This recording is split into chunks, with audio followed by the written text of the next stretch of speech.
All right, listeners, I think you know that we are part of the Radiotopia network, which is basically a network built on the idea that you should support the most creative, independent audio makers around.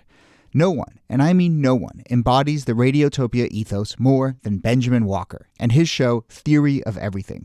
Benjamin, who I've known for a long time, has been making beautiful, personal, sprawling audio documentaries for decades that help us understand the very strange world we live in. And now he has a new series called Not All Propaganda is Art. The new series goes back to the 1950s, when Western security agencies like the CIA paid artists, writers, and intellectuals to fight the cultural Cold War. The CIA funds were free. I mean, no one was told what to say. Gloria Steinem, activist who sees the CIA as a sort of enlightened pal or rich uncle, there is another viewpoint. Look, if you're listening to this show, I know you like secret histories. I know you like a mix of culture and politics and shadowy figures. So what are you waiting for? Not All Propaganda is Art from Benjamin Walker. You can find it now wherever you listen or at theoryofeverythingpodcast.com. This day is brought to you by Progressive. Are you driving your car or doing laundry right now? Podcasts go best when they're bundled with another activity. Kind of like Progressive home and auto policies. They're best when bundled too. Having those two policies together makes insurance easier and could help you save. Customers who save by switching their home and car insurance to Progressive save nearly $800 on average. Quote a home and car bundle today at Progressive.com. Progressive Casualty Insurance Company and Affiliates. National average 12-month savings of $793 by new customers surveyed who saved with Progressive between June 2021 and May 2022. Potential savings will vary.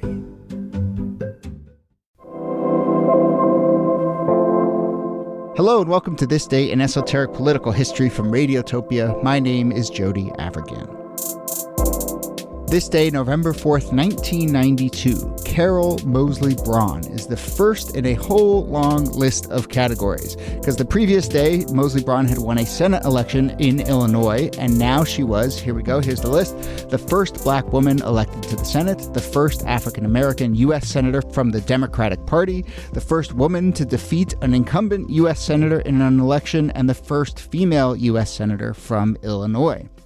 A very impressive list, forging new territory, though, as we will discuss, as much as she was a trailblazer, Moseley-Braun was also a politician from Illinois, which means that there were all sorts of reports of shady behavior and all sorts of other stuff that would eventually make her a one-term senator, but a fascinating figure, a trailblazer. And so here to discuss are, as always, Nicole Hemmer of Columbia and Kellie Carter-Jackson of Wellesley. Hello there. Hi, Jody. Hey there. Let's stick with the trailblazing for a moment here. Mm-hmm. Pretty remarkable list of accomplishments, huh, Kellie? Yeah. Oh, my gosh. So I don't know. I was probably 10 when this happened, but just remembering that my mom woke me up. I should say, we lived in Illinois at the time. So it was also a special place to be outside in the suburbs of Chicago. And her waking me up and cheering and seeing like the election party. And I couldn't get a grasp of it, you know, as a child, how big it was. But I knew that everyone was happy, that this was a big deal. And there probably wasn't this kind of like joy since Harold Washington became the mayor of Chicago, you know. So this was a huge, huge deal. And I just remember like the feeling of euphoria in the same way that people might have felt about, you know, Obama's election. And just, it was incredible to have a black woman senator. Even more, I would say, even a little bit bigger than Shirley Chisholm. You know, when you think of other like U.S. elected officials, black women elected officials, Carol Moseley-Braun was like everything. And she also has an amazing origin story for this race. She decides to run for Senate in 1992 because the incumbent senator, Alan Dixon, had voted to confirm Clarence Thomas. And we have talked about Clarence Thomas's confirmation before on this podcast, and the number of women who were so outraged at the treatment of Anita Hill, particularly by the Senate, right? You looked at the Senate committee and it was all of these men who were on the Judiciary Committee who seemed to be giving Anita Hill a very hard time and Clarence Thomas maybe less so. And this spurs her to run for office. She challenged Dixon in the primary. She won that primary and goes on to win this history-making election. Mm-hmm. Right. And this is really the year of the woman, too. Right. Mm-hmm. Yeah. And I think that's such an important dimension, because even when we talked about Shirley Chisholm on this show, we talked about how, like, we should view her as a woman as well as an African-American woman. And, I think, like, so often the intersectionality sometimes obscures or just people fixate on that. Whereas, in fact, like, yeah, she was part of a rising tide of women who were running and were emboldened. And that part of her origin story is, like, stands on its own. As well as the fact that she was the first Black woman and the first African-American since the first African-American senator from the Democratic Party. Now, as I read that stat, the first African-American senator from the Democratic Party, does that imply, what do I need to know about the Republican Party? Were they like the party of Lincoln or something? I feel like I've heard that. What's going on with those Republicans and electing African-American senators? It's complicated. Oh, yeah? So she enters the Senate. There are a couple notable things in her tenure. Again, she's only in for one term. One is that up until the moment she arrives, women were not allowed to wear pants on the floor of the U.S. Senate. It's an amazing rule, a dress code that's put in place for women. And, it had affected a very small number of people, because in addition to there only being ever one or two women senators at a time, the staffers for senators were very rarely women as well. But staffers were also subject to this dress code. And so when Carol Moseley-Braun and Barbara Mikulski, who is one of there were 5 or 6 women senators by 1993, they go on the floor wearing pants in violation of the dress code. Eventually, other staffers begin to follow along and they start wearing pants as well. And by the end of 1993, the Senate changes its rules so that women can indeed wear pants. 1993, people. I know, that's crazy. That's so antiquated. It makes no sense. The fact that there's even a rule period at all. I mean, I could say saying, we require professional dress, but like, pants, like, tell me that's not gendered. Yeah. And certainly they were taking a stand against an antiquated rule, but part of it was also just like there was a day in 93 where there was just like really crappy weather and they were like, I don't want to put on a freaking dress or a skirt right now. I'm comfortable wearing slacks. And so they just, put on appropriate clothing for the weather of the moment. And they walked into the Senate floor. And of course, the rule eventually got changed. Another way in which Moseley-Braun made headlines in 1993 was when she convinced the Senate Judiciary Committee to not renew a design patent for the United Daughters of the Confederacy because it contained the Confederate flag. To me, this is evidence that basically we're just reliving all the fights of the early to mid 90s once again. But that seems like a really interesting and notable fight. And an important story for why representation matters, right? Mm-hmm. It matters that there was a Black senator when this came up to say, hey, you know what's not great? Confederate flag. Maybe we've moved past that moment and we don't need to renew this design. And so it's just one small example of why it matters to have a diverse range of people in a room making decisions for the country. Yeah, I will say that there are a lot of, these symbolic measures are not nothing. Like the fact that she's able to come in and do this in one term, says a lot about her ability to persuade people about things that are that we would deem as ridiculous now, but back then would not have even been considered. Yeah. And what is the context, Kellie? I'm curious if you have thoughts about like, to be a trailblazer and then to stick your neck out in these ways is interesting, because I think often we've talked about how trailblazers, it's often then like the message is, well, okay, now you've broken through. Now put your head down and do the simple things and keep quiet and just get work done so that the people coming behind you can kind of walk that same path. She doesn't do that. She doesn't bite her tongue at all. And, in hindsight, looking back, I'm kind of shocked at like her audacity in a lot of ways, because you would think that. You would think that she would get in and kind of keep her head down. She does not.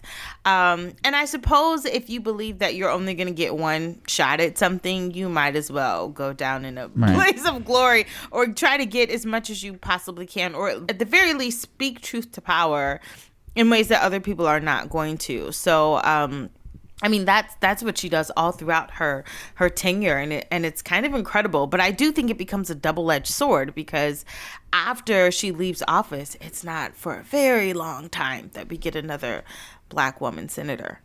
Yeah. So I suppose we should talk about the context in which she leaves office, or the clouds that start to descend. Again, when you're a politician from Illinois, there will be talk of corruption, and no surprise that starts to show up here. What shape does that take, Niki? So there are investigations, for instance, over her campaign funds. The Federal Elections Commission does an investigation in 1993, and they find that there's about $250,000 worth of campaign funds that are unaccounted for. Nobody knows where they went. And they ultimately don't prosecute her in any way, right? She admits that there were some bookkeeping errors. The Justice Department is like, we're not gonna run with this. And then there's a more complicated issue of Nigeria. The Congressional Black Caucus at the time was really pushing for the United States to impose sanctions on Nigeria because it's undemocratic government, its involvement in the drug trade, trying to use the same kind of tools that had been used against South Africa to reform the country. And Moseley-Braun was constantly pushing back against this. She was even lobbying President Clinton to get him to say no to these sanctions. And then it turns out she has all sorts of personal and financial ties to the Nigerian government, which is a pretty bad look when you're in the middle of your re-election campaign. Yeah, effectively taking secret trips to meet with a dictator is never a good look. No, it's not. I would say, in addition to these corruption charges. Who amongst us has not? Who amongst us? Who amongst us has not diverted $12,000 for stereo equipment, which was the one that the one that struck me. And I know it's the early 90s, it's the end of the hi-fi era. But electronics are expensive. To get to $12,000 for stereo equipment is a whole thing. And, a lot of this does seem to come down to her former campaign manager, her former fiance, Kegosi Matthews, who is just one of these seemingly shady figures who has his fingers in a bunch of pies. And he seems to be the one brokering some of these Nigeria connections, and also potentially, at least according to her and according to reporting, the one who is diverting some of these funds and spending $60,000 on travel and $70,000 on clothes and jewelry and, houses and all of this stuff as well. Yeah, it's unfortunate, too, because I think that when you are the first, be it woman or African American, there's an additional lens that's put on you where people are watching to make sure that everything you do is sort of like on your P's and Q's. And, I do think that in some ways Carol Moseley-Braun is right when she's talking about George Will and talking about the racism, because undoubtedly the racism is there, but the corruption charges don't help. So Will writes a column basically laying out, and George Will, white man, conservative columnist, writes a column basically laying out beat by beat all of these allegations and then endorsing her opponent in the upcoming in the next election. But then sorry to interrupt there, but just that's the context. And what is her response? Oh man, she says, well, he can't say the word, so instead he said corrupt. Right. And I was like, ouch. And then she goes on to say, and I'm just going to quote it, she says, I mean this very sincerely from the bottom of my heart. He can take his hood and put it back on again, as far as I'm concerned. And she's talking about a Ku Klux Klan hood. She later apologizes for this, but I mean, she minced no words about how racialized these things got, and sexist, because it's intersectional. So it's a lot of different reasons why she's being attacked. But But the layers of racism and sexism are so much there. I mean, there were a lot of people in Congress still at the time, including the Senate, who had been involved in many a corruption scandal of their own. Remember, John McCain had been part of the Keating 5 scandal. There were tons of sex scandals that were about to come out. So, it is a double standard for some folks in the Congress. We hinted at it earlier, but what is Moseley-Braun up to now? I mean, she doesn't seem to. I mean, there are second and third and fourth and fifth acts in American politics for sure, but she doesn't seem to have really had one of those in the years since. Yeah. She gets one tiny second act, and that is that Bill Clinton names her the ambassador to New Zealand and Samoa, which for me, as somebody who lived in Australia for a while, I'm like, oh, that sounds great. I think Kellie was a little more skeptical of how awesome that would be. So she has that, and she holds that position until 2001, but then she has a less illustrious few years after that. Yeah, I mean, it's kind of rough after that. She has more financial troubles. She files for bankruptcy. Her house is essentially foreclosed on.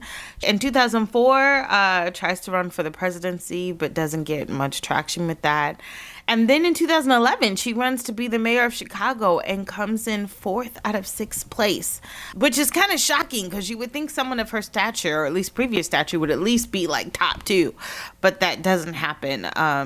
And it's also interesting to me, too, because she doesn't seem to pop up every now and then in the way that a Shirley Chisholm does in the public memory. And when we think about Black women elected officials and positioning her next to someone like Kamala Harris, that's not necessarily the narrative that plays out. Yeah. Yeah. I think, she teaches a little bit at Northwestern. I think she shows up on CNN from time to time and does, but yes, I agree. Mm-hmm. She's not in that sort of deep in that political milieu in a way that you might expect. All right. Well, I think that can be the end of our episode. We should do a few also on this days because, as I mentioned last episode, we're in election season. These dates are when elections happen. So November 4th, this was the day in 1952 that Eisenhower defeated Adlai Stevenson. 1980, this was the day that Reagan defeated Carter. And 2008, another night when a lot of people woke up their kids to watch TV. Barack Obama won the election on this night in 2008. Another Black senator from Illinois as well. There you go. I know, but yet no corruption. That's exactly right. Okay, that's the end of the episode. Nicole Hemmer, thanks to you. Thanks, Jody. And Kellie Carter-Jackson, thanks to you. My pleasure. And if there's anybody in this chamber, indeed anybody in this world, that has a doubt that the Confederate effort was around preserving the institution of slavery, then I am prepared, and I believe history is prepared, to dispute them to the end.